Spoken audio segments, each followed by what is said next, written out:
everyone, to another installment of the Comic Multiverse, where the worlds of nerd meet. As always, I am your host, Joel, and joining me is my partner in comic book crime. It's Matt, everybody. Hi, everyone. We're not deep fried this time. No, again, you see, that's a joke you'll get only if you're here on Sunday nights at 10 p.m. Eastern Standard Time when we do the show. Though there was admittedly much debate before we started, is it actually 10 p.m. Eastern Standard Time? Is Canada, for the first time ever, or Ontario at least where I am, is doing the whole, no, we're not doing daylight savings time this year, but no one can seem to agree, and none of my technology can agree either. This will be the thing that schisms Canada into the Civil War. Absolutely. Look, you're either pro-time or anti-time. Which side are you on, asshole?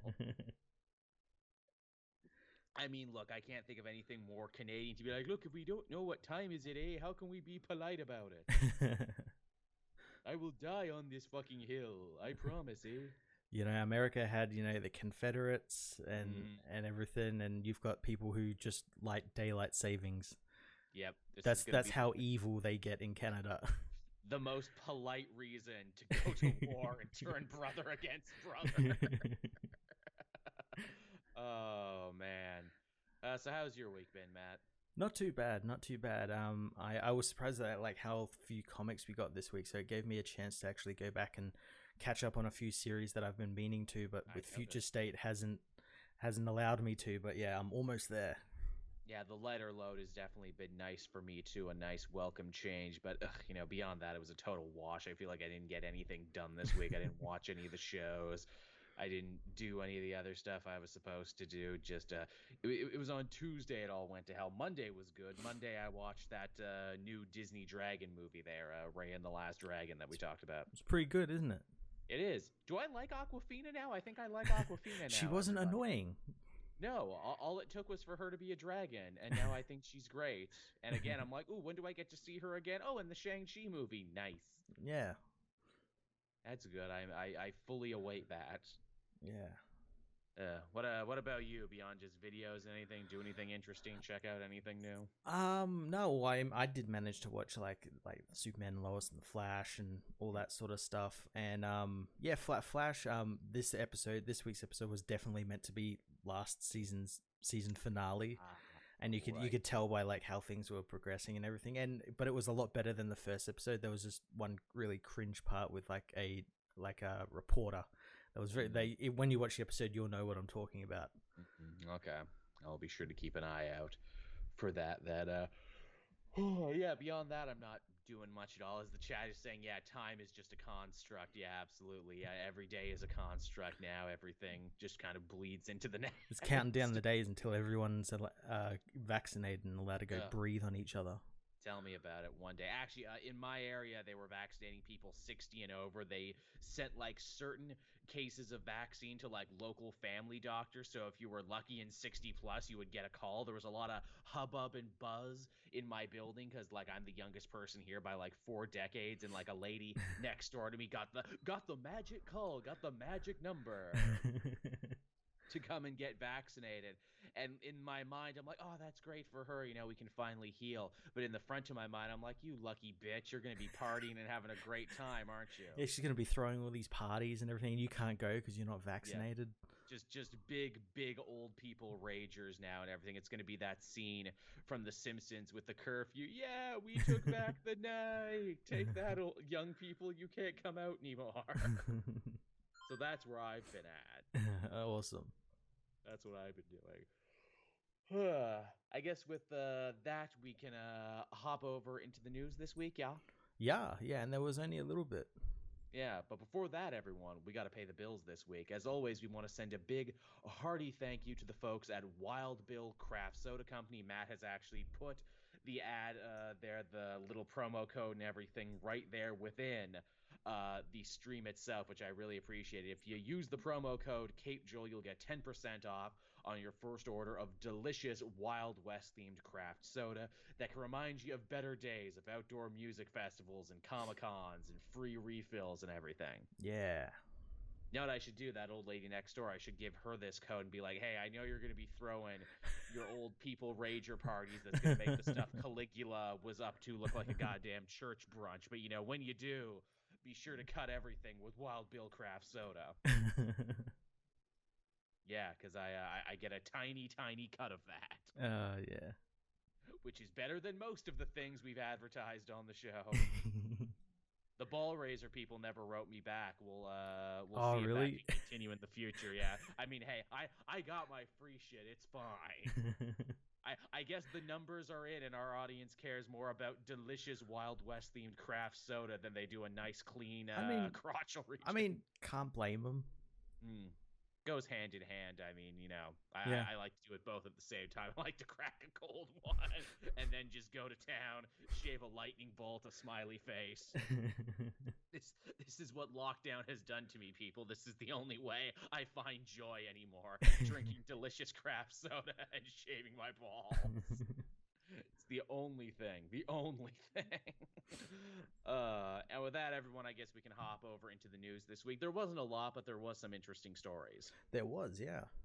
Hey, so remember Brian Michael Bendis' story, Leviathan, that the entire series was basically a prelude? Yeah.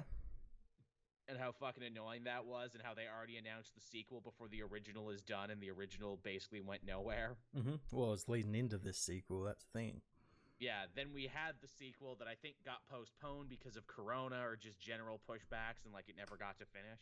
Yeah, well, I think it was a combination of that, and they were trying to roll out generations and whatnot. Right, so it kind of got lost in the shuffle. But hey, don't worry, because frickin' Leviathan lives again, apparently, as Checkmate. And thank you, R. Carter, in the chat. Thank you. Yeah, frickin' what is it? It's back as Checkmate. And on one hand, I should be super stoked because I love Checkmate as a concept.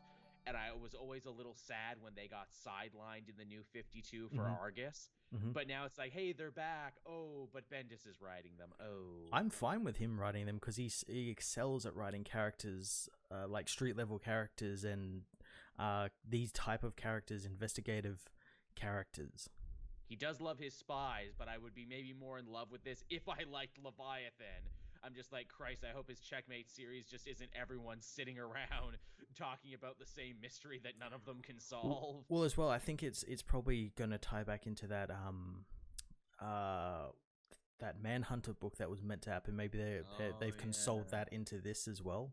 Certainly seems that way. I mean, yeah, the team, it's got Green Arrow on it. It's got a bunch of different people on it. Yeah, you only care about Green Arrow. Naturally, that's the thing. I'm like, God damn it, don't tie Green Arrow to Leviathan. Don't make me maybe think I have to pick this up. Don't worry, Green Arrow's tied to Justice League now as well. He is. Clearly, Bendis is a fan because he put him in this and he's putting him in his Justice League. And he was in that Batman Universe book, which was brilliant. That's right, he was too. Holy shit, yeah, he was fun in that. Yep, Bendis fan, confirmed. Is Green Arrow going to get his own solo book anytime soon, or is he just going to live eternally? Yeah, maybe. We'll talk about that a little bit later. We will talk about that later. You're absolutely right.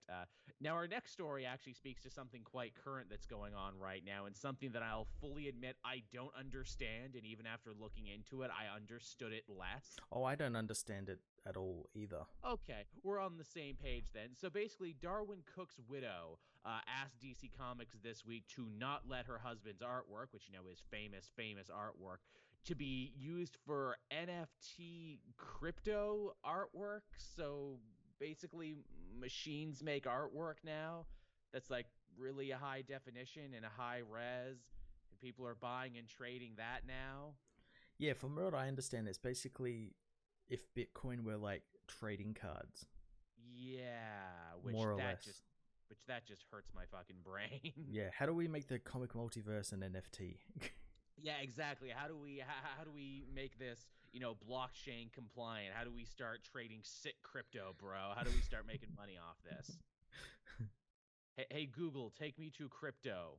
Google, how to crypto.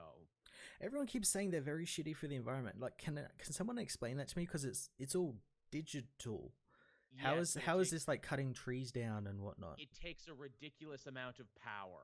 Okay. Do it, apparently. Okay. That's why you always hear about people crypto farming, where it's like, oh yeah, they destroyed a computer because they overclocked it and burnt it out because it was using so much power. Apparently, it takes like a ridiculous amount of power just to make a Bitcoin. And again, I don't fully understand that either, but all right. Yeah. Okay. I will fully admit I'm in the weeds on this one, but this does pertain to artwork and creators' rights and everything else. So I guess Is DC in this business, this NFT business now? Because this sounds like something kind of underground and something almost a little shady, doesn't it? I think it sounds like they're trying to. I think it was like a what is it, a knee-jerk reaction because they saw how well it was doing and think, oh well, we can get into that, we own all this art, even though they technically don't own the art. It's very nebulous. Yeah, I'll admit I may sound stupid in this one, and I'll freely admit it, but this is one of those things where it's like, okay, this relates to art and creators' rights and everything, so I guess I will have to talk about it at some point, even though I know this will never affect me in my life, and I sure as shit ain't going out to get any of these. No, not at all. But there you go. If you're interested, maybe be careful, because maybe by getting, a print or a piece of art that you like, you may actually, stealing from a widow. So there you go. Yeah, hopefully they'll stop it. Like I think it was them. Oh no, that was Marvel who was making like comics about like military. Remember we talked about that. They were doing like military contractors. They were doing an arms manufacturer. Yeah, maybe it'll cause so much uproar like that they'll just not do it. Yeah, that people will just be like, hey, straight up don't do it. Yes, that's right. They were doing, what is it, a whole like comic mini-series thing, like an ad for what was essentially freaking arms manufacturer. They're like, oh well, they make planes, they make like, yeah, planes that kill people. Yeah. Yeah, well, that was a while ago now. That's funny, because I'm sure you've seen the discourse brought up before where people, very unfairly when talking about the Marvel Cinematic Universe, they're like, oh, those movies support the military-industrial complex. And I'm like, no more or less than any other blockbuster. Have you seen a movie with a tank and a Jeep in it? Guess what? They got signed off on by the Pentagon. That's what people don't seem to realize. A lot of these movies, like, have actual military, like, was it consultants? Liaisons and everything. Yeah, here's the thing. You want a Jeep, you want a tank, you want, like, uniforms for your actors and everything so you don't have to, like, go out of pocket to freaking get them, made and tailored. Guess what? Uncle Sam had his finger in that pot. Yeah, so there's our 2 cents on that, everyone, in case you wondered. Is it bad? No more or less than any other blockbuster. Yeah. Now, moving on from there to another story that I was quite happy about, and again, something we alluded to previously, Green Arrow is getting a big 80th anniversary special. Yeah, and I bet you're very happy about that. I am, because I haven't been able to buy a single standalone Green Arrow book for a long time. Obviously, this is going to have a ton of creators involved throughout the character's history, including Phil Hester, who drew that new Superman book this week. Yeah, he's a big Green Arrow artist. Yeah. Not only does he get to draw in this, but apparently for the first time ever, DC's actually letting him write, too. Oh, awesome. That is nice. I'm sure they've got Denny O'Neil involved in this, because how could they not get Denny O'Neil involved in this? Yeah, I'm sure Kevin Smith is involved somewhere. He was involved in the Batman one, and I thought he actually wrote a pretty goddamn good Batman story. Yeah, we got to get him involved in that. It would be cool to see Jeff Lemire come back, actually. Yeah. I would love just another chapter in his universe, because it feels like he really reinvented the wheel on that one, and then we never got to keep going with it. Yeah, do you think that because now that all these DC books so far have been kind of quite connected, do you think this one will be as well, and we'll get like a continuation of like Red Arrow's story and what Roy's up to? I mean, it would definitely be a good place to do it, as he doesn't have a book right now. But I mean, most of these 80th anniversaries haven't done much. Though, admittedly, we did get Punchline's origin in that Joker 80th. So yeah. Usually these 80th anniversaries are just like playgrounds, except for like maybe one story where they're like, no, read this if you want to know more. But Green Arrow doesn't have a book right now, so yeah. So there you go. I hope we get lots of references to all of the costumes he's had over the years. I hope we get the 7 Soldiers of Victory one. I hope we get the one with the hood. I hope we get the little hat. I'm sure we will. Exactly. He's had so many fun costumes over the years. Yeah. Also, hey, maybe his son, fucking Connor Hawk, can show up. Yeah, he hasn't been in much lately. No, Benjamin Percy teased that he would be coming in his series right before he got kicked off, and then we never saw him again. We saw him in the shadows and be like, oh, maybe we'll see him soon. Maybe not, though. I always liked Connor as a character. He was all right, yeah. I always thought he would be a good fit for any of these teams. Even just to, for like some, biracial characters. We don't get a lot of characters who are biracial, so I thought that was interesting. So there you go. Oh, Emiko is confirmed to be in this one. I'm pretty sure As is, everyone on the cover is going to be in the book. but will their stories be canon then? Like, yeah, I could see if Judd Winnick came back, and oh yeah, fucking, I really hope Judd Winnick comes back. Of course, he's gonna want to write something about Mia because he did so much with that character. Same with Connor, etc., etc. But will it be canon? I don't know. Oh, and Ben Percy is returning too. Well, obviously, there you go, as he has to, because he was the last guy who had the last big, long, substantial run. Yeah. So yeah, definitely color me excited for this one. I imagine there'll be good variants for this. I never get good variants, but I would totally want to get one from these. Well, if they follow the how the other ones, like the Batman and Superman and Wonder Woman ones have, there should be one for every decade. Sweet. So there should be eight all up or something. I might have to get all of them and put them in like like a portrait case or something. Oh, also Ram V and Stephanie Phillips are going to be writing stuff for it too. Nice. Cool. Ooh, and Jen Bartel is doing a 2000s cover, which is maybe one of my favorite eras. That's definitely when I really started getting into the character and reading it regularly. Ooh, boy. Ooh, Howard Porter's doing one too. Nice. You're getting everyone involved. This is the year of Green Arrow. It's like the year of Luigi. It's the year of Green Arrow, everyone. You can't take it back. It's funny as well. It's like the year of Green Arrow. Like we're coming, like he's not on TV anymore or anything like that, and now he's starting to sort of come back a little bit more. Yeah. You know what that means? No more baggage. No more TV show baggage. Yeah. Don't have to cater to that crowd anymore. Yeah. Even the costume they went with on the front is back to his classic thing there, where he's got like the Robin Hood tights and everything. They're not trying to make him look like the TV show guy anymore. Nope. Which I totally appreciate. No one remembers Felicity, Tavia. Though, seriously, I would not be shocked if Diggle showed up in this one, because, Diggle did make the jump. Yeah. Well, they probably won't, because he's going to be in Superman and Lois very soon. There you go. And of course, we're getting a Tom Taylor, Nicholas Scott one, too, which will also be very nice. So, yeah, there you go. The year of Green Arrow continues unabated, everyone. It's finally his year, everyone. It's about goddamn time. Moving on from there, we got an interesting bit here, too, about more special issues that are coming out from both Marvel and DC. They're both doing Pride specials this year. They are, yeah. Which is very interesting to me, because I remember I saw the Marvel one first, and I'm like, yeah, that makes a lot of sense, because, Marvel has a lot of really prominent LGBT characters right now. And then I'm like, oh, you think DC's going to do it? And then, like, a couple days later, no, we're doing one too, guys. Because you really don't want to be the one who doesn't put out a Pride special when your competition does, because then you look like the homophobe. Yeah. Well, DC did one, what? Not last year, the year before? Or the year before that? See, I remember Love is Love, the big thing they did to benefit That's the one I was thinking of, yeah. Okay, and that was all the companies getting together, but it was Dan DiDio who actually spearheaded it. Oh, nice. Man, looking back on that fucking Love is Love book was huge, because that was all the comic companies together. Yeah. Jason Aaron did a Southern Bastard one in it. I Hate Fairyland was in it. DC and Marvel characters shared the same book for the first time, like, God, since those original crossovers back in the day. Yep. I mean, it was a very good cause. It's a shame they couldn't keep going with that. Like, hey, guys, if you put out a book like this every month where everyone got together, that'd be pretty cool. I like, too, on the DC Pride one, we get to see Alan Scott there. Very, very proudly represented, as he should be, given, the newest Revelations. Absolutely, yeah. And also, too, Harley and Ivy are on the cover, too, because they officially made that canon this week. Yeah, it's about time they did.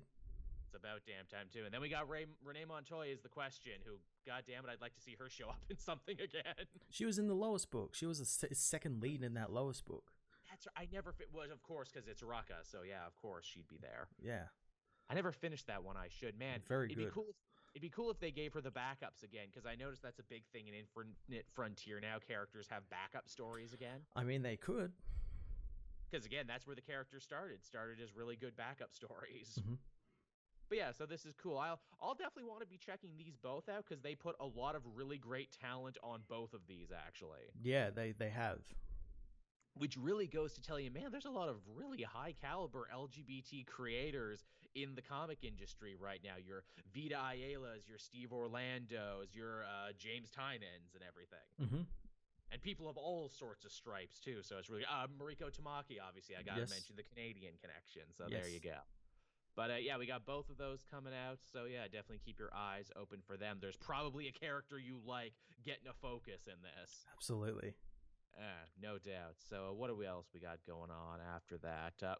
Here's a story that didn't blow up nearly as much as I thought it would, because this is actually pretty huge. But Garth Ennis and Liam Sharp are teaming up for a new Batman Black Label book called Reptilian. Yes, the Bat label is in full swing here.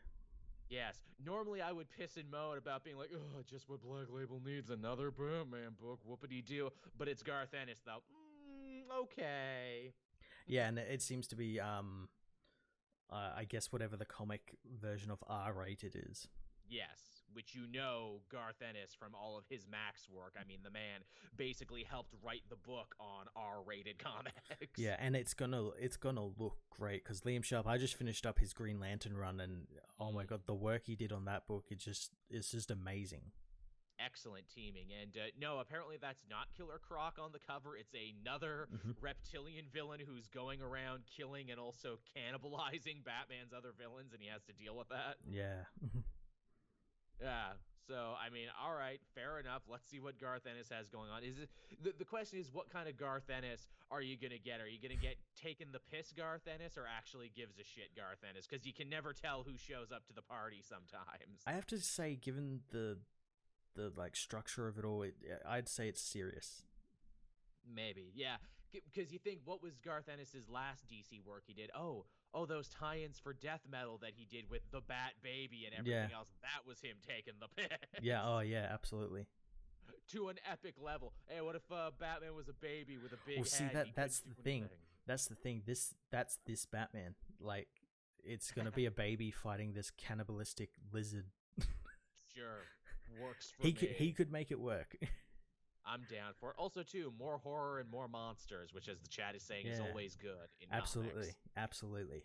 So yeah, color me interested for this one. Yeah, I'm amazed more people aren't talking about this. Why wasn't this bigger news? Well, it kind of dropped. When did it? I remember when it dropped. I was just trying to remember what news came out up between that. It was something. I think people were just getting so pissy about NFTs and whatnot. Yeah, probably. Yeah, NFTs, the whole conversation. Can't let it go. Too much going on. But yeah, I'm definitely excited for this one, though I will also say with the caveat, hey, you can do Black Label books that aren't just Batman, right, DC? Yeah. That other history of the DC universe is really fucking good, mainly because it's not about Batman, but also because it doesn't feel like any other comic on the shelf right now. Yeah, that Constantine book was really good. Yeah, it's nice when they do things that are different. Isn't that what Black Label was supposed to be about? You can really see the difference, too, because Other History of the DC Universe was like one of the first Black Label books they ever talked about doing. Announced, yeah, and it's only just on its second issue. Yeah, and it's just now on its second Meanwhile, issue. We've had how many Batman books come out between the announcement and so many. And it's like, oh, this feels really different. This is written like a novel, just with like accompanying artwork and everything. Yep. Oh yeah, they were probably willing to take more chances and do more outside the box stuff until Batman's penis ruined everything. Yeah, that was such a weird thing. Remember that, everyone? I remember going to cons after and seeing the penis issue selling for like $500. Yeah, it sold for quite a fair bit.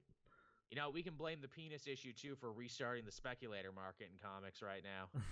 That's true. Yeah, because not long after that, you had the Punchline and everything. Everyone was buying up, Virus, buying up old issues of that, and yeah.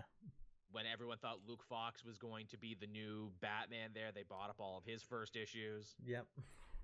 Even now in television, people are buying up old issues again as it related to WandaVision. They're buying up the old Englehart run that deeply inspired the show over on eBay, and even some West Coast Avengers with White Vision's first appearance. Yep. It's a hell of a thing. Which, it's funny, I guess Marvel finally caught wind of that, because that was another thing from this week. They're like, oh, you really like those books and you're buying them at like super high prices. I guess we should reprint the Englehart WandaVision miniseries. I guess we should reprint these East Coast cutting the legs out of the speculator market. Clearly, they're like, hey, none of that money comes back to us, motherfuckers. We get ours. We get paid out in these streets. One way or another. You come for the king, you better not miss, motherfucker. Yeah, as Space Lord says, too, what about that other Greg Rucka book and that Kelly Sue DeConnick book from the original, Black Label announcement? I guess not. they're not Which is a happening. shame, because I would have liked to have seen what Kelly Sue DeConnick's take on a darker Black Label, what, like Wonder Woman it was supposed to be. Yeah, it was like a history of like the Amazons or something.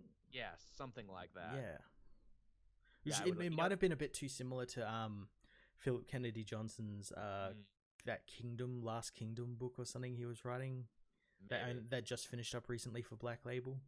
Right. It also maybe didn't help too that the Wonder Woman movie got moved around a bunch too, so it probably couldn't come out to promote it, which I'm sure is something they really wanted to do. Yeah.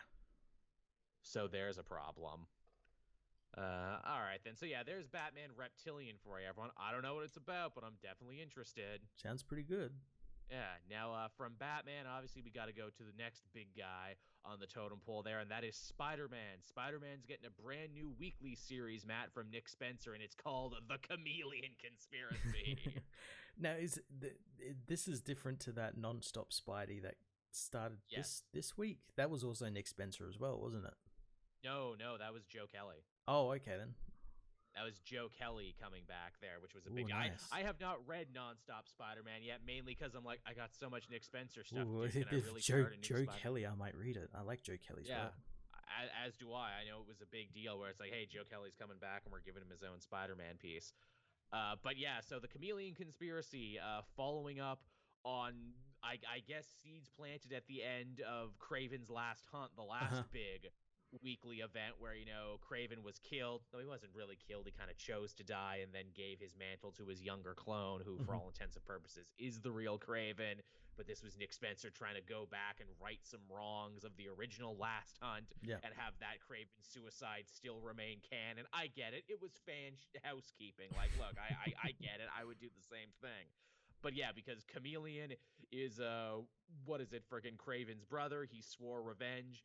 Chameleon is also kind of the de facto villain for Spider-Man's sister, who hasn't been in the book for a while, but like Chameleon killed her partner, and he's been buying a bunch of old shield tech and everything to do something. We don't know what, but he's doing something. I mean, shit, I'm fine with making Chameleon a villain for a big, event. Yeah, well, I mean, after all this setup and build-up, it better be. Yeah, for real, after everything they've been doing. And also, like, is this stuff connected to Kindred? No, actually. This seems to actually be happening completely independent of Kindred so far. Yeah, I imagine it'll all tie back in. Like, yeah, the Nick Spencer story is spinning a lot of plates. There's all the stuff related to Kindred. There's the stuff related to Kingpin, Boomerang, and the Lifeline tablet, which was actually the focus of this week's issue. And then all the stuff with the sister and Chameleon. Yeah. Which, man, Nick Spencer's really getting a lot of freaking reps in this series, because he has the main book, then he has like all the 0.5 side ones, and now it's going weekly again with this. Oh God, weekly, Jesus. Yeah, geez, he's making damn sure that he is gonna leave his fucking mark on Spider-Man. It's like no one could match Slott. Slott wrote the book for over a goddamn decade. Nick Spencer's like, hold my beer. I can do it in like 2 years. I'll do it in 2 years, motherfucker. You want to challenge me? Let's do this shit. And I guess he's only writing Spider-Man. He's not writing anything else, so it's like a full-time job. Yeah, unless they give him like another big event, which I hope they do. As do I, actually. I very much do. I mean, I guess he's kind of getting to do it here. Yeah. I would still like him to go back to, to the Secret Empire where it's like, come on, man, I know you had more to say. I know had like a give us like a sequel or something. Give us some more Captain America Hydra. You know what we need to do? They need to bring back the, What If. They need to bring back the What If imprint again, just for that story to be like, okay, what if Secret Empire, what if I could have ended it the way I wanted to? The way he clearly wanted to. Yeah. Because I'd have liked to have heard that story. But yeah, there's your new Spider-Man event coming up, everyone, there. Sooner than we think, too. Yeah. So there you go. What else was that? Yeah, that was all the news for this week. That was all the news that was fit to print. And I don't think anything big happened today that we need to talk about, did it? No. Not that I've seen. No, not that I've seen it. We always have a terrible habit of finishing the show, and then when we're done, like, oh, look what big news broke. Yeah, but it usually break during the show, so it can't really do much. Enough. Yeah, that's why we do it Sunday nights. Like, who drops stories Sunday night? Yeah, everyone, apparently. Everyone apparently. I mean, I guess what is it? Friggin' what is it? They sent out press copies for the Snyder cut there, so some journalists online have already had a chance Yeah, to and see it. as predicted, whatever happens, be it a Marvel movie, a DC movie, any movie, everyone always says when they get a press copy, it's the best fucking movie ever. Well, yeah, because they send it out to the they softest get they lays. get it early, and they get to see something before everyone else sees it. I know that because I've been given press Oh copies, yeah. and yeah, they hand shit to me because they're like, "Hey, Joel, we know you'll like this and say good things about it," which is what we want because it's part of fucking marketing. Though the whole thing does also kind of like reek too of like what Snyder did at Fandom, where it's like, "Yes, come and kiss my rings and tell Yeah. me how good I am." Yeah. Yes, and I will send the copies to you and you alone. Mm-hmm. That's fine. I want to watch Tom and Jerry anyway. Well, you can't. You gotta watch the Snyder Cut first. Apparently you can't. Yeah, I guess that day's a coming where we'll have to actually sit down and watch it and talk about it. Yeah, sometime maybe over the weekend. I don't know if I'm gonna get any time to watch it though. No, I know that's a big commitment. Like, hey, 4 hours Yeah, to watch that's a most whole of a thing. day. Yeah, that's most of a day. You got to sit down and watch all of it. I don't hate watching movies at home, though. I know people are like, oh, is this the death of the cinematic experience? No, I like being able to pause it and go and make popcorn and make a phone call and take a dump and everything. Sometimes you need it. I like that there's going to be high res images like almost immediately, so people can't say like, "Oh, you're making shit up." It's like, no, I've got receipts right here. Matt, the receipt man. And I suppose with that, everyone, we can hop into what we read this week. And as Matt said, wasn't a huge week, but we did get some pretty big books. We did, yeah. Where would you like to start this week, Matt? I'm actually gonna go look at my list and kind of remind myself. That's okay. You do that, and I'll read the chat. Oh, yeah, planet-sized X-Men. It's not just giant-sized X-Men anymore. It's getting planet-sized, which has led many people to believe, oh, shit, is Hickman actually doing that thing that Marvel teased before? And the what if we give the X-Men their own fucking planet? Oh, that'd be great. I remember I said, like, just going off the name alone, does that mean, like, the X-Men are going to be turned planet-size? I don't know. Is this Krakoa's final solution? Turning the X-Men into giant planets? Giant kaiju mutants. Oh yeah, they also said Wonder Woman Black and Gold because that's the hot new thing now. Black and Red, Black and Blood. These kind of more artsier books. That's cool. Not really my thing, but I mean, if you like that, I'm sure you'll totally dig it.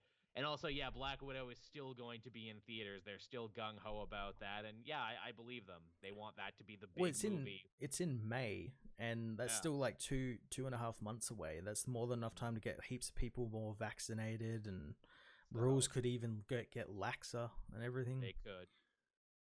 Again, some countries are doing better than others, so they could probably do it in Australia and New Zealand. Absolutely, yeah.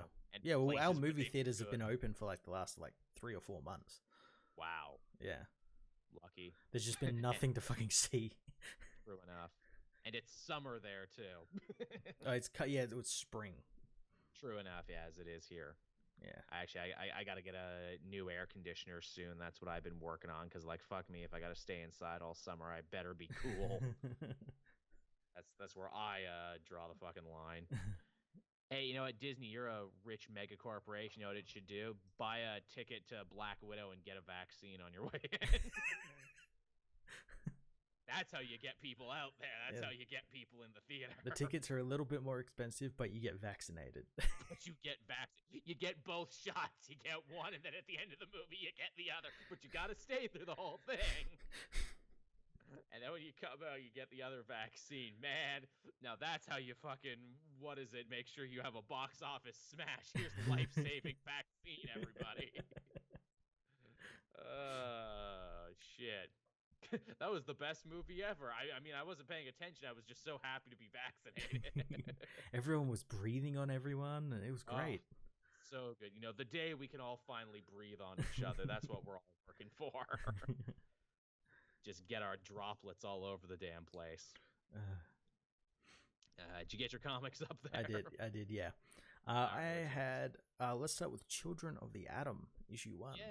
Yes, the long-delayed book, again, as I mentioned before, by Vita Ayala, who they are actually going to also be writing the new Static book. Yes.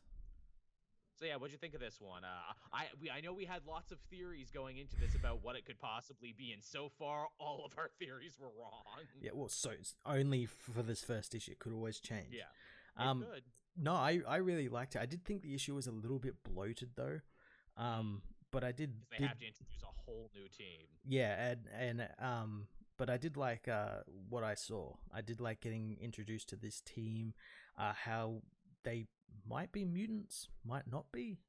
Yeah, that's the big mystery, is that, why didn't they come to Krakoa? Why are they, fighting crime in New York? Why are they so weird around other mutants? And yeah, at the end of the book, why couldn't they go through the portal? I saw a guy commented on my channel, and I can't believe I never thought about that. And it's like, oh, can they not go through these portal because they're inhuman?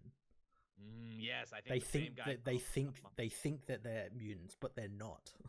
Man, that would be such an interesting way to backdoor the Inhumans back into existence, to be like, yeah, actually they thought and they don't know, and now the mutants like, well, what the fuck do we do with these Inhumans who are big X-Men fans? Well, see, that could actually be really cool, because there's also like, there is that sinister side where like the X-Men, they don't say it, but they really, really want these children to be on their island and to drink the Kool-Aid as per se, but these kids don't want to, and it doesn't sit well with any of them.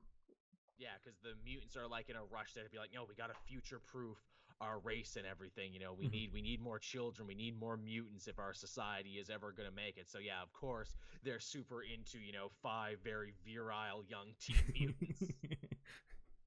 Which I love too in their conversation, where they're like, well, that's fine, if they don't want to come to the island. We can't force people to come to the island. Well, unless they're Omega level mutants, and then we can definitely try and coerce them.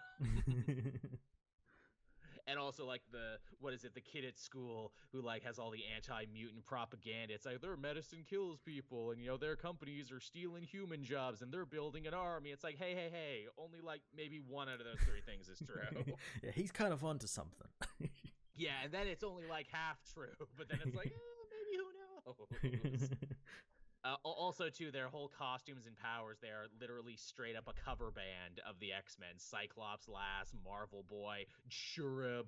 Yep. Daycrawler. Which a lot of people did not get that at all in my comments. Really? Like, they're rip-offs. I'm like, yeah, that's the point. That's the joke. They are a They mentioned that in the comment.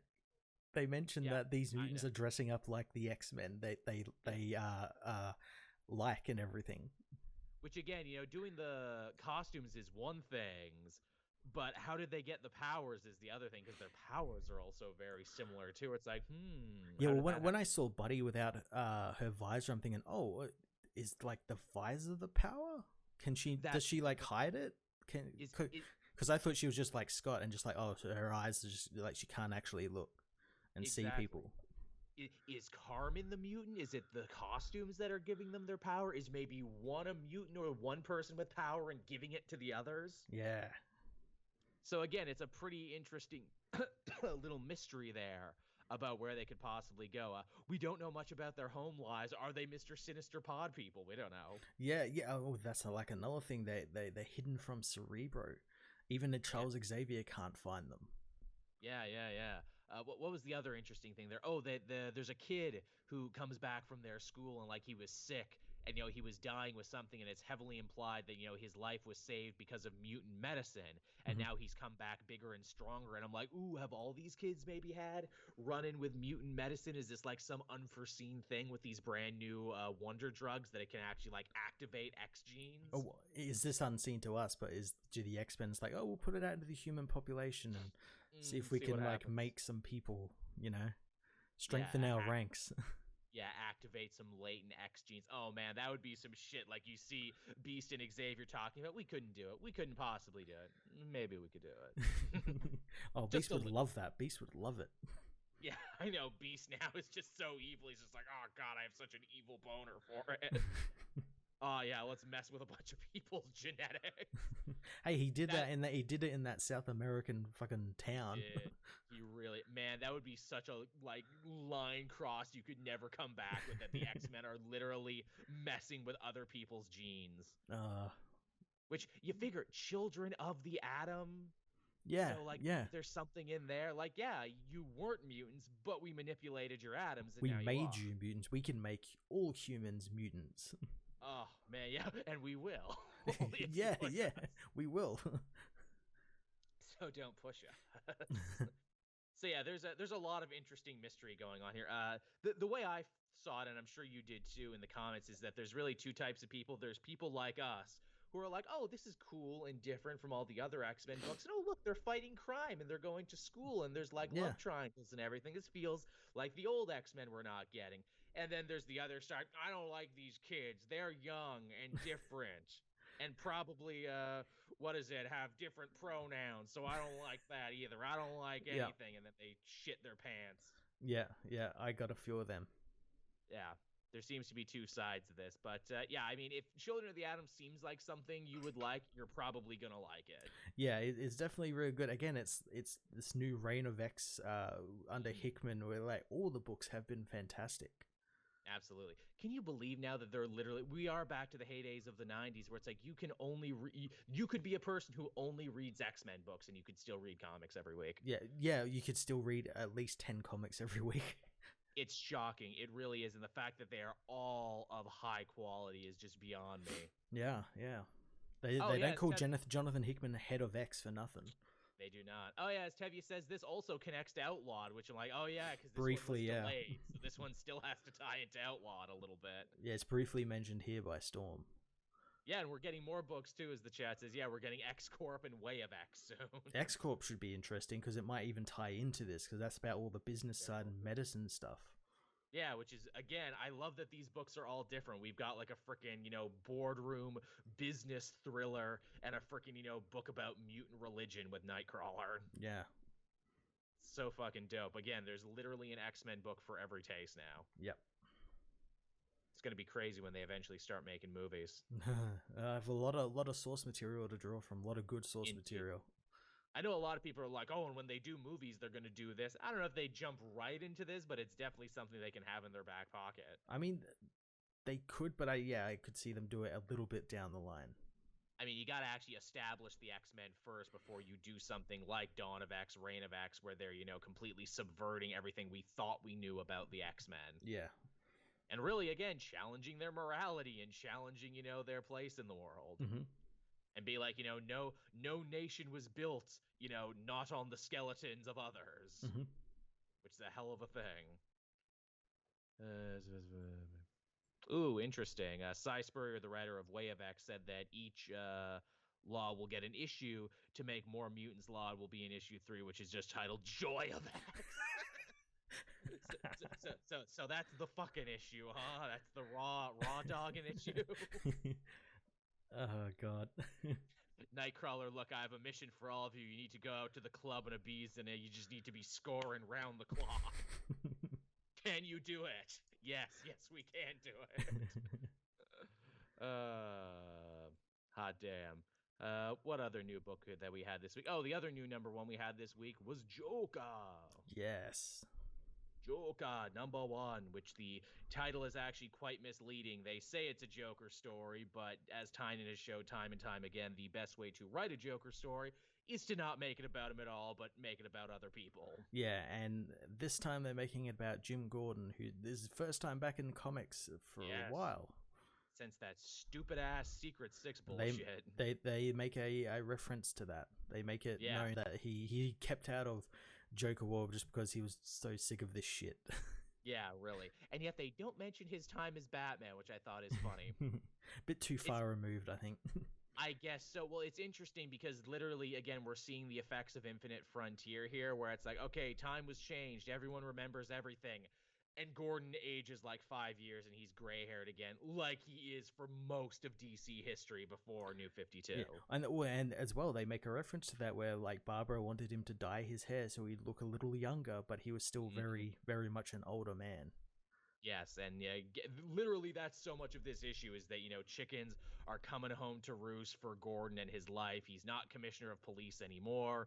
He's staring down a retirement that he can't afford, and he's still haunted, by the horrors of the Joker, who he says, is his boogeyman, is that one criminal who keeps him awake every night because of all the horrible stuff he's done to his family. Yeah, he wants to do one last thing before he retires, and he's trying to find out. Most of his issue is him trying to sort out what that is. He doesn't want to be a private investigator with Harvey Bullock like Harvey wants him to be. Yeah, it's a bit of a shame.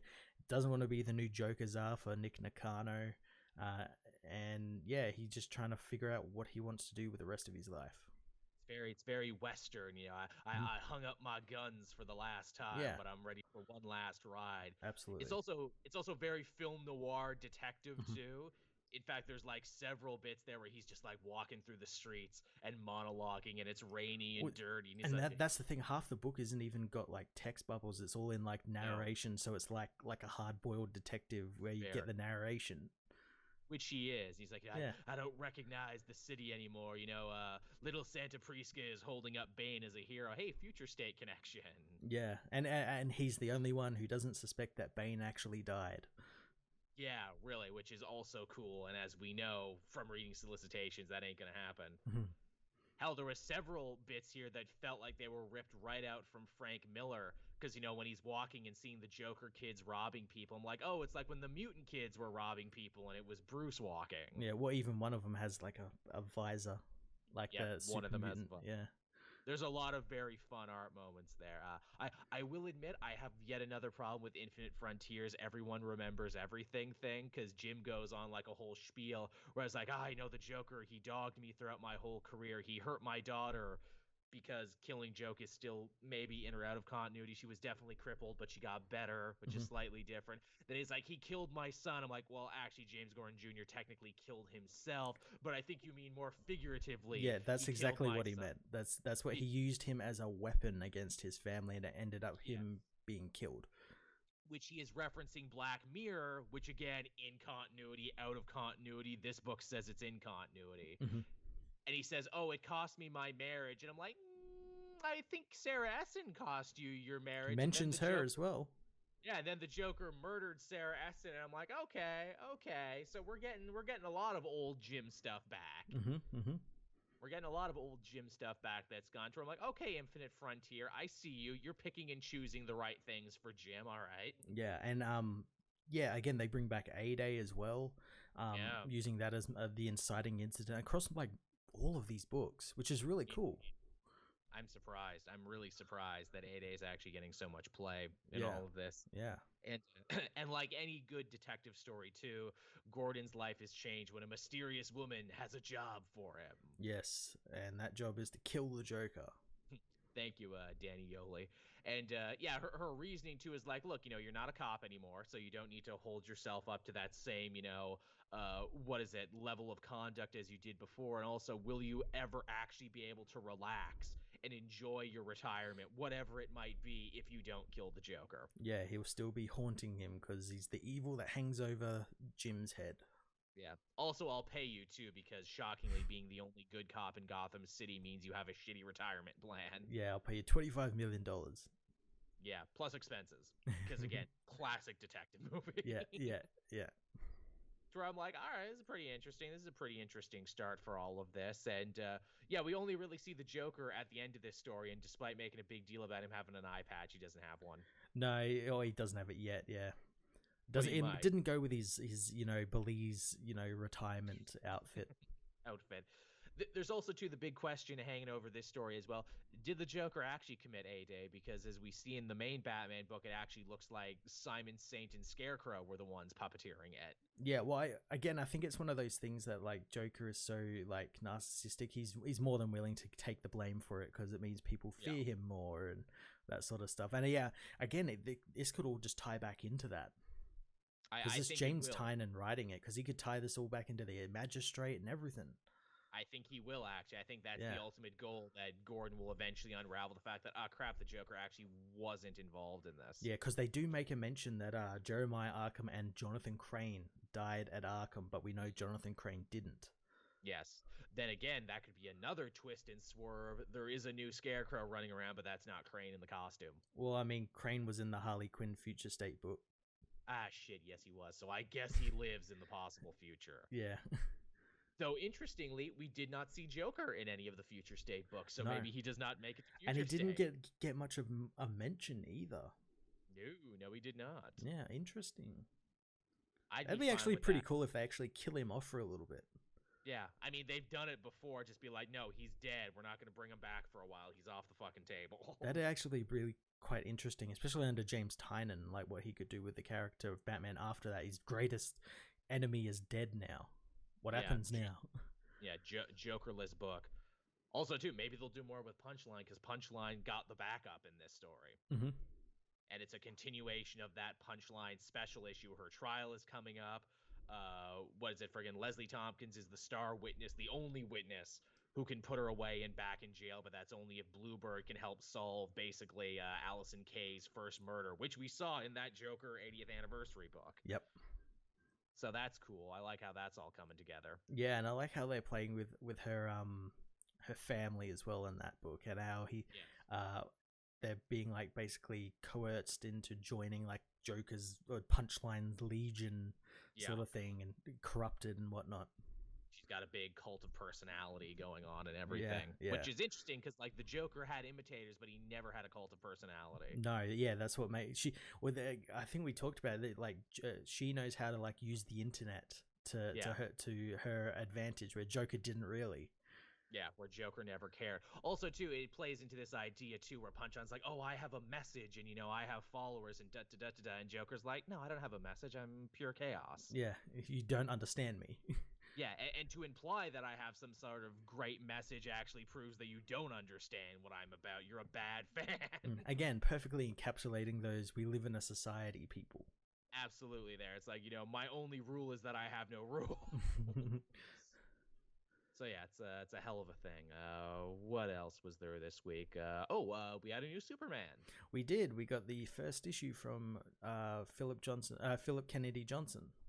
Yes, with Phil Hester doing the artwork, which made this one feel incredibly retro to me. Yeah, I said that in my review. It reminds me of like the 2000s era Joe Kelly Superman, which was really fantastic, and this issue was really fantastic. Like, I literally had to do a double take on this book and be like, is this an old book? Did I pick up the right book? Oh, you picked up Superman Volume 3, not a new volume. Wouldn't be the first time I've made that mistake. But yeah, this story is actually way more about John than it is about Superman. Again, picking up the threads left over in and seen in Future State, with him becoming Superman and the weight that he feels from that.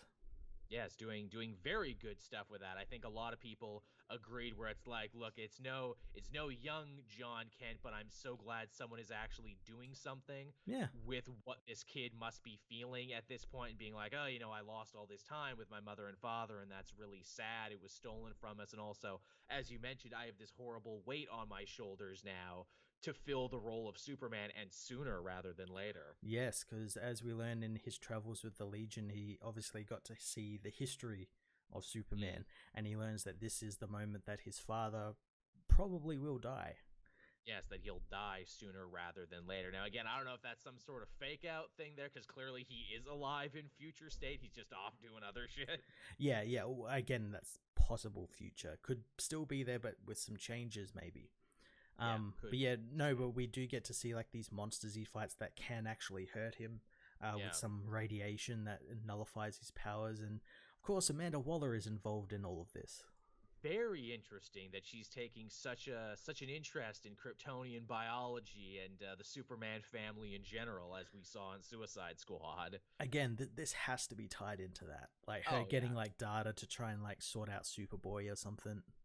It's very refreshing and very cool, and also like, oh yeah, if Waller wanted to be a villain, she could like fuck up everybody. The fact is she's been true neutral for so long. Yeah. What do you reckon is like the bet that like, oh, she wanted to try and get like Superboy, like Jonathan Kent on the Suicide Squad, but then realized, oh no, he's got to be the Superman of this world. We need to get the other one. Yeah, definitely something there. Or she's just trying to be like, how could I control Connor if he gets out of control? Yeah.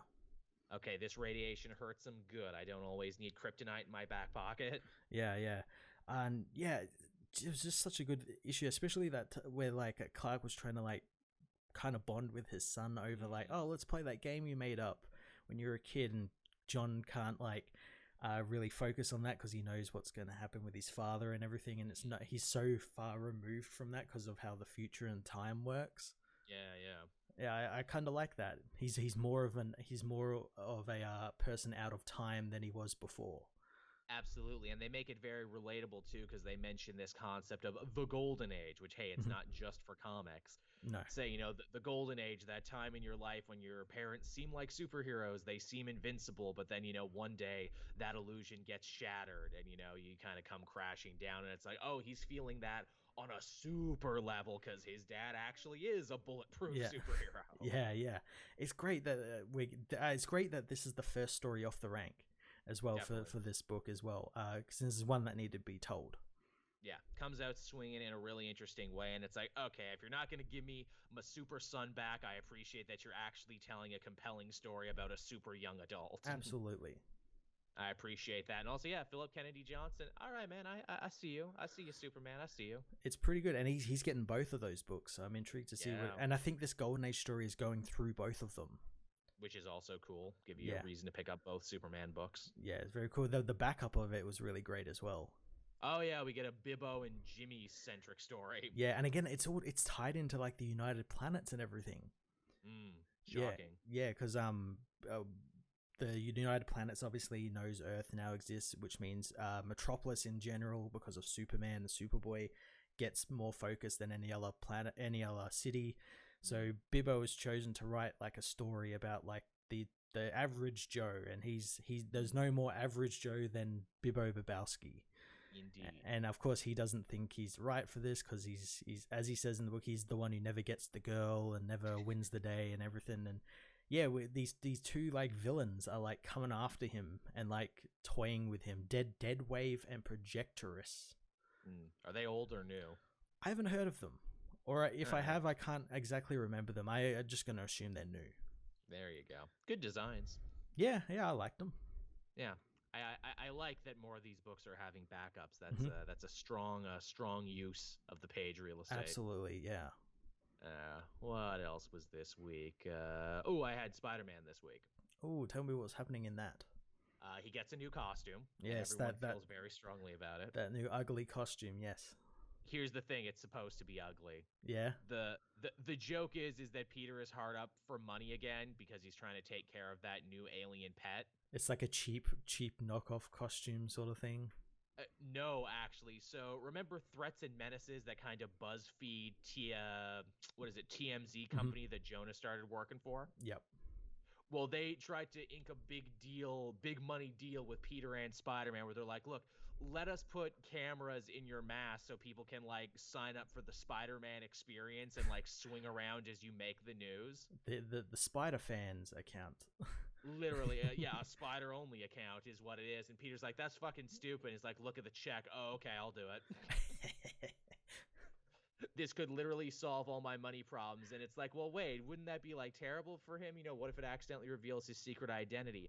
It won't, because there's a delay that's actually being monitored by J. Jonah Jameson, who knows his identity. That's cool. And is actually out there protecting. Yeah, what an interesting inverse for that character. I tried to unmask you for all your teen years, and now I'm the only thing standing between your secret identity getting out again.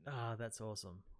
And they write some other shit in there where it's like, oh, the suit makes him a little stronger and it helps amplify his spider sense and da-da-da-da-da. It's not really important. Yeah, okay. The funny thing about it is that he's got an overlay, so it literally turns his costume into Twitch, where it's like, oh, people just donated. They want you to say this quip, Spider-Man. And he's like, oh my God, I've become Screwball now. This is the worst. I hate this, but it's so much money. But it's so much money, you guys. I need it. I got an alien pet girlfriend I want to propose to. And I'm like, look, this is basically just an evolution of Spider-Man and the Spider-Mobile. Yeah. I just need the money. That's the A story. The B story actually involves Kingpin and Boomerang again. Okay. because Kingpin wants the Lifeline tablet, and he's gotten all the gang lords of New York together and being like, look, you do this for me, I will literally give you a get-out-of-jail-free card. Okay.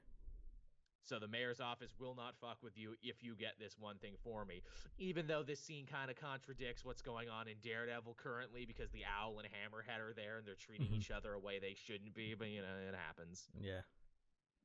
So that's their thing, and he's like, okay, look, the problem is that, you know, we want to go after Boomerang. He's the weak link. But he's friends with Spider-Man, and he has that alien now. Fuck, what are we gonna do?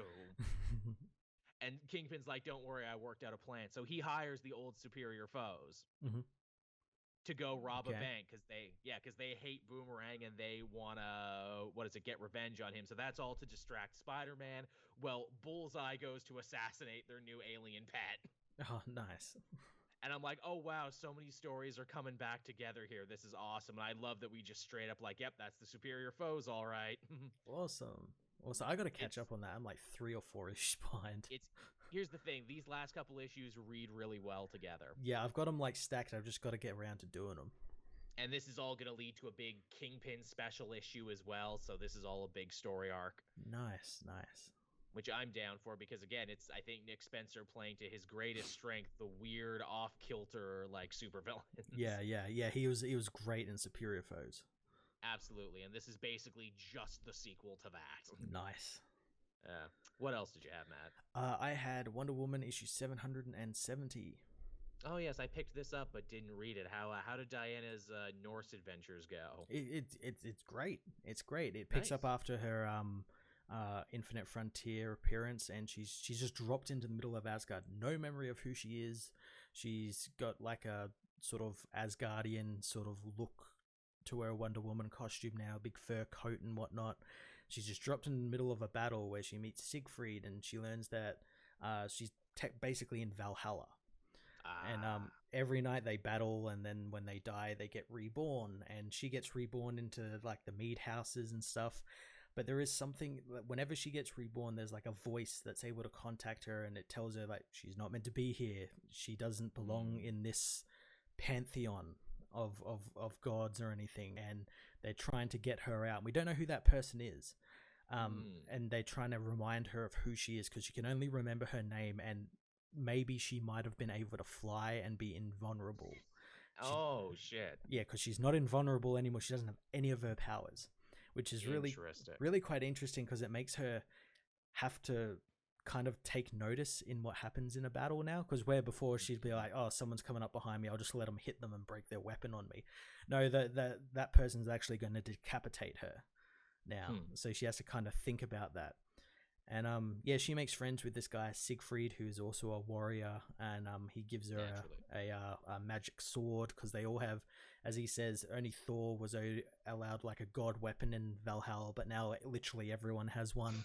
So that's a hot new accessory. Yeah. We actually get to see Thor as well. Oh, really? The DC version of Thor, who is a redhead. Yes, we don't really get to see all that much. No, people forget there is a DC Thor, and he is redheaded, as is the traditional mythology version. Yeah, and the whole inciting incident is that she meets up with Ratatosk, this little chipmunk creature, and it takes her to Yggdrasil. Who climbs the tree of the Yggdrasil, who is also in the Thor book from Marvel now. God of Chaos. Yeah. Yeah, and the tree, the world tree is sick, and the Ratatosk wants help trying to fix it, and Diana will give her help if the chipmunk helps her find her friend Siegfried, who goes missing out on the battlefield because the Valkyries are disappearing, and you need a Valkyrie to take you from the battlefield to the mead hall so you can regenerate. And we find out that he gets trapped on the battlefield because all the Valkyries have gone missing, so he's stuck out in this like smoky death-filled battlefield forever, basically. And Wonder Woman has to save him. I like this Wonder Woman cosmic joyrider, just going around to all these different places. She's a slider, basically, is what she is, hoping every leap will be the leap home. Yep. God, is she going to go to ancient Japan next? She's going to be a pirate next. We're just going to drop Wonder Woman in different scenarios. Hey, that'd be cool. I'd like that. I'm not. Yeah, I have no problem with that. I'm sure everyone would actually eat that the fuck up. I'm sure Yeah. that could become like a It's legendary run. it's finally a new start to a Wonder Woman book that isn't an origin. Yes, which is very good. Yeah. Yes, as the chat says, she's Kratos. Yeah, basically she's fucking Yeah. Kratos Yeah. now. Why And not? and her costume makes her look like Sith. I know. I'm just like, wow. Sif over in another universe. She stole my look. That lady stole my damn look. What else was this week? Batman Urban Legends, the first of what will be like several new Batman anthologies. Yes, the one of many. Yes, we get a handful of stories in here, all of differing lengths, some very short and some so long, like the Grifter one, I have to believe. This was supposed to be another fucking book at one point. They're just like, put it in the anthology. Grifter one, since it seems to match up with like what was happening in Tynan's book and Future State, feels like it was meant to be part of Future State, like this is what happened before, sort of thing. Yes. Yeah. Yes, absolutely, 100%. I guess we'll start with the main one. That was Chip Zdarsky's big attempt at a Red Hood story. Yeah, and it worked pretty well. Yeah, it was pretty good. Though I will admit, part of me is like, God damn, can we really only tell the two same stories over and over again with Jason? Either he's working with the Bat family and it's good, or he did a bad thing. He's a killer. Yeah. Yeah, and how can, Batman ever accept him? Da-da-da-da-da. I'm like, haven't we done this 100 times? Well, that should just show you people the depth of the character in that there isn't much there. Or at least, again, my thing is like, man, Zdarsky, you've reinvented the wheel over in Daredevil so hard. I was really expecting you to reinvent the wheel over here. Not to say it's a bad story. It's a very good version of a story we've heard 100 times before. It's just a story we've heard 100 times before. Again, like, he could do something in the next part of the story on something like that. He could. Also, too, we're dealing with like a hallucinogenic drug, so it's like maybe he didn't even really kill that person. He just imagined he did. Mm-hmm. Because they were all throwing drugs at him. Yeah, the hot new street drug, cheer drop, which it took me like half the book to be like teardrop. Okay, it's a pun. Yeah. It's a pun. It's a pun joke. Also, maybe possibly the Scarecrow behind that too. Yeah, maybe. Which is interesting. I'm like, wow, they're really giving the Scarecrow the fucking promotion, aren't they? That he's the big bad of 2 books. Well, it's about time. I guess so. But yeah, that's that book. There's some interesting flashbacks, and I think we can both agree the best bit is Jason actually trying to help a kid whose mother OD'd, because in the New 52, his mother OD'd, and that's still very much canon. Yep. And I guess it has to be canon, because if Jason suddenly remembers, wait a minute, my mom got blown up by the same bomb I did when the Joker was the Shah of Iran. Why does no one remember that anymore? Oh, because it's kind of stupid, actually. Yeah, no one, like that bugged me for so many years. Where it's like, Jason, your mom died in that explosion too, right? And she sold you out like minutes before. I don't like to think about it. I like to think of it better that she OD'd. It's better for me. She died before the bomb went off. There you go. She was dead to me. God, that was fucking dark. We got a Harley and Ivy story, which again is basically just reconfirming a lot of other stuff.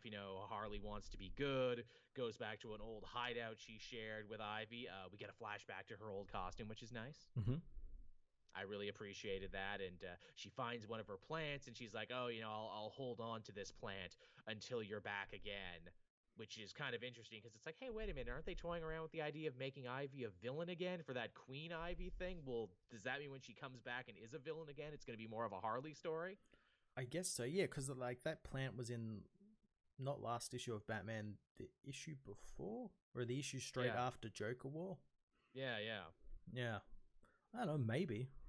Yeah, maybe they're going to tailor it from a point of view where it's like, what will all these other characters think now that she's gone back as a villain? Bad, yeah.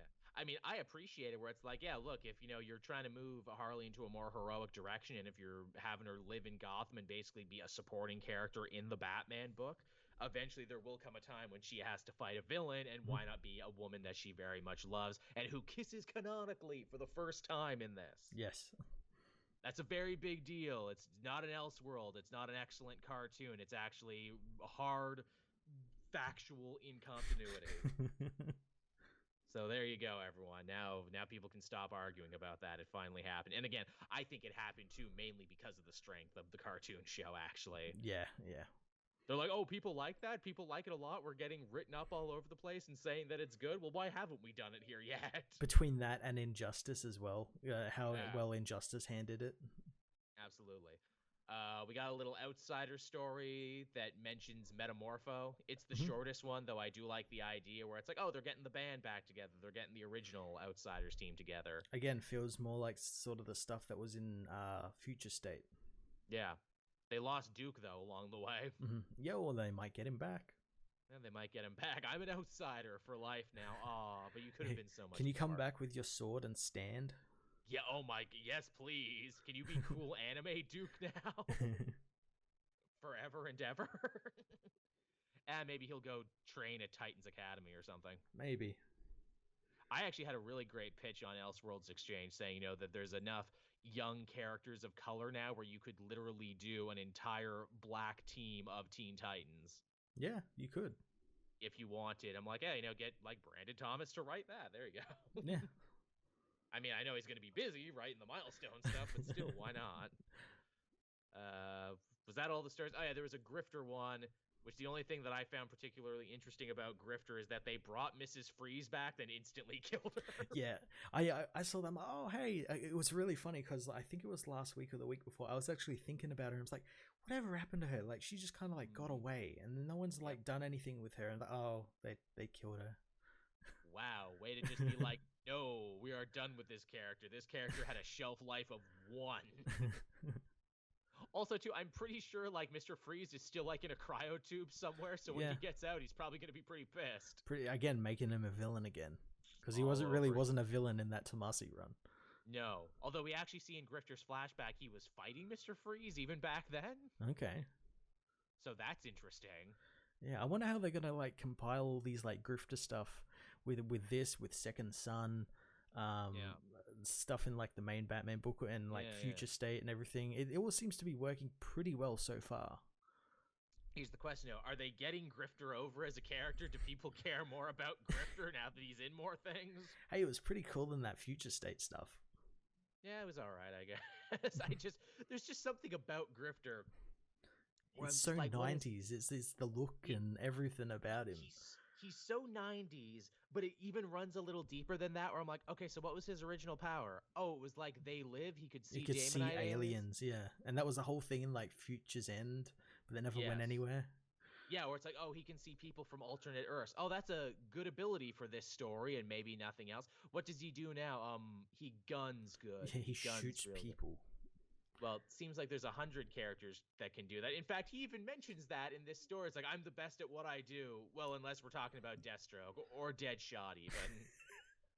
To where I'm like, Christ, someone admitted Deadshot was better than them. Holy shit. Yeah, are they trying to make him into like the Deadpool of DC?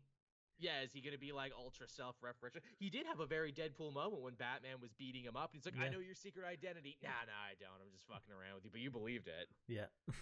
Like, yeah, is Grifter supposed to be funny? I don't get him. I really don't. It's very strange, yeah.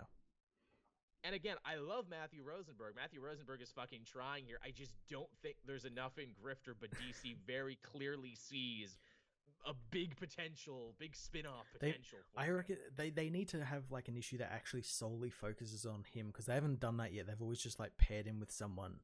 And he's just been part of a larger story, so they probably need something just to like reiterate or like reinvent what he is, sort of. Also, like, isn't Grifter more of a team character for like Wildcats and Team 7? Why don't you just bring those back if you're so interested in him? Yeah. Why have you singled him out specifically to be the guy that will get the promotion? I don't know. I don't know. It's all very fair. I would love to one day, like, if I ever see Matthew Rosenberg at a bar, like, get them all liquored up and be like, okay, so why do they care so much? Also, yeah, as the chat said, why not give it to Midnighter? They did try and give the exposure to Midnighter for a little bit there, and then they stopped. But you're right. If they're ever going to take a stab at anyone else again, why not Midnighter? Well, Midnighter's got some backups coming up. Indeed he does, so that's pretty good. Yeah. How many more books did I have? I had one more. I had Daredevil from this week. How many more did you have? I had one more as well. Okay, how about you go first? I had Eternals, issue 3. Oh shit, yeah, that's still going on. I forgot about that. Yeah, more murder mystery stuff, and we get more Eternals introduced this issue in Thena, who's meant to be Athena, um, Naturally. the Eternal who actually lives with the deviants and actually wants to, instead of killing them, help them. And we learn that she becomes a prime suspect because the other Inhumans like Cersei and Sprite and Icarus and all that have video footage of her talking with Zoras about going and living with the deviants on their city Lemuria at the bottom of the ocean, and her basically saying that she wished he was dead, and then hours later he ended up dead. So they're like, yeah, Funny how that happens. You could have done this. You could have done this. Meanwhile, Icarus is helping in the first issue. He got like that glimpse of that child. He tracked that child down, and he's been looking after the child, just like standing outside his window and like, I'm just here to protect you. And it's drawing like crowds and whatnot, and because there's this weird floating man, and it's actually quite good because the family actually make a pretty good point when they finally get him to come inside after there's like a random violent hailstorm that almost kills a bunch of people, and they're like, what is it about our son that like attracts this? And Icarus doesn't know, and it's like, well, then by that logic, maybe it's you who's doing this, because if there's a superhuman person that attracts someone to challenge them, kind of like that vision reference in Civil War. If there's an equal power, someone will actually challenge them. And it's like, maybe it's you who's doing this, and there's nothing wrong with our son or anything. It's just you being here is drawing all of this to our family. Interesting. Yeah, and on top of that, we get more stuff with Athena and sort of her backstory, and about how she always, as we learn, she loves from the heart, not like what Allah in Eternals do, which is they love, but they don't. They have that disconnect, whereas she doesn't, and it gets her in trouble and makes people take advantage of her, mainly deviants. Who she had one deviant lover who like was trying to Frankenstein his way to like immortality, and he ends up trying to like use her to like bring about all these dead deviants and make zombies and sort of stuff. It was pretty awesome. Dark. Yeah. Yeah, right on. Yeah, so it was a pretty good issue. And then at the end of the issue, we find out that Droog's sect of people at Polaria all ended up getting murdered, and that causes him to become the actual ruler of Polaria, and it makes him look like he's a suspect as well, like because he's the only one left alive. So it's suddenly the only one left alive. So we don't know who the hell is like fucking with the Eternals yet, but yeah. I'll have to check that out when it's all collected. That does sound interesting, but it also sounds like a story that might drive me crazy because it's a mystery. It's like, just reveal who it is, just because it's not Thanos. Thanos was a part of it. It's someone else. Well, that's fun to have Thanos be a part, but not actually be the big bad for once. Yeah. So yeah, I had one more this week, and I'll talk about it very briefly. That was Daredevil number 28. Yes. This is the fallout to King in Black, actually, which just blows my fucking mind that a tie-in could actually be this good and then actually deal with the fallout of that story. And again, this is an issue big on themes. It's about loss and finding balance and rebuilding, and we see it through the eyes of Matt, who is still in jail, Fisk, who is, visiting Typhoid Mary in the hospital after she almost died because a symbiote took over her, and Elektra, the new Daredevil, who actually took in a teenager who her mom turned into a symbiote and tried to kill her. Yeah. And we see it through their eyes, and it is just shocking and almost awe-inspiring, the places they go with this story. So Matt's in prison and he can't make any friends because he's a hero and everyone hates him, obviously, and in fact they think he's even crazier because he had the chance to escape and he didn't take it. And he eventually gets called into the prison psychologist who wants him to come visit every 2 weeks now. And I was like, what? I'm not crazy, I'm fine. He's like, you strapped yourself into an electric chair to try and kill an alien. Oh yeah. I guess that does sound kind of crazy. Just a little bit. Just a little bit. She also lays into him, too, where it's like, what are you trying to accomplish here, Mr. Daredevil? You're clearly an educated man, a man of means. Why did you willingly send yourself to prison? Are you on some kind of inequality tour? Are you trying to, make some sort of point here? And he's like, well, right and wrong and heroism. And like, okay, when you put it that way, I sound stupid. But where she really gets him is like, hey, have you ever stopped to consider the place that you and other heroes play in the prison industrial complex? You know how many people you have sent to my jail who had mental problems and, like health problems that I had to end up fixing? And he's like, oh, fuck. I was not getting ready to have this done to me today. All right, I'll see you every 2 weeks then. So yeah, a superhero's actually going to start getting therapy. That's cool. Yeah, and maybe come out the other side more Hopefully more no one complete. kills them while they're out there. You can only hope so, right? Well, actually, that's what Kingpin wants to do next. He's like, man, friggin' Typhoid Mary really, tore a strip out of me for not having any balance in my life. I can't be, all Kingpin and I can't be all Mayor. I need to find a happy minimum between the two. And I find that happy minimum by killing Daredevil. Which is what I should have done from the beginning, because that guy is always there whenever something goes wrong for me. It's his fault. And Matt actually does get poisoned at the end of the issue. He's like, oh no, I'm poisoned. Oh. That's what he says as he eats his pudding. Yeah. Yeah, oh no, but but he keeps eating it. Yeah. He makes one prison friend in Marcus, and then after that, he eats his pudding and he's like, Marcus, I'm poisoned. I know, super senses. The best one, the one who steals the issue though, is Elektra, because she's like taken in a ward now who like had her mother murdered in front of her, and she's like, oh god, I'm just feeling so many things. I just need to get it out. And Elektra's like, no, I don't do that. No emotions, no sadness. You deal with that. You deal with your grief. And I tell you what, when you get to anger, you join me in the gym. I can work with anger. I just love that where Elektra's like, I'm going to be a hero now. I'm going to show all the good that I can do. So Matt will want to help me destroy the hand. Also being like, yeah, okay, I'm still actually a little bit of a sociopath. Yeah, just a little bit. I do kill people for money, and I am like an emotional cripple and everything. But maybe by adopting this kid, I will come out of it at some point. But yeah, just, man, Zdarsky in this series he's just on another fucking level. Like, he just makes it look so simple. Yeah. And, like, he says and does stuff where it's like, fuck, how has this not been done 100 times before? I know, right? Like, it's such simple things that you would think would have been, like, done, like, 20 years ago. Yeah. And again, also, too, sending Daredevil to prison, that's not a new idea. That's been done a bunch, but he makes it feel new. Yeah. Yeah, the chat is actually right there. Daredevil, check your privilege. Is literally the name of this story, where Daredevil is being forced to like check his privilege, which really, I guess the whole series has been about that too, where it's like he killed that guy accidentally at the beginning because he was whacked out on painkillers, and he kept wanting to find other heroes to punish him, and they're like, nah, man, we all make mistakes, it's all cool. And he's like, no, don't tell me that. That's not what I want to hear. And only Spider-Man would tell him that it was wrong, but like he went too far with it. Yeah. Just shockingly good exploration of this character. And again, I would say it before, I'll say it a million times, maybe the most adult and grown-up superhero comic out there right now. Absolutely.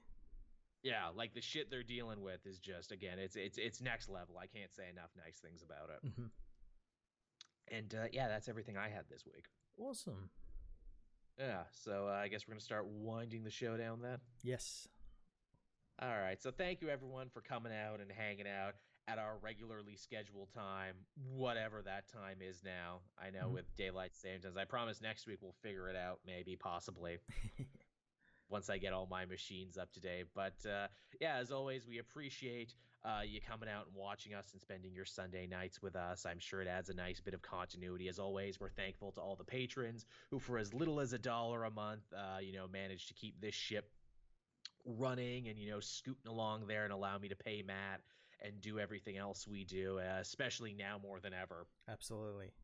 It's incredibly appreciated. So yeah, thank you so much everyone for coming out. We will be back again next week, same Comic Multiverse time, same Comic Multiverse place. Bye-bye. Bye.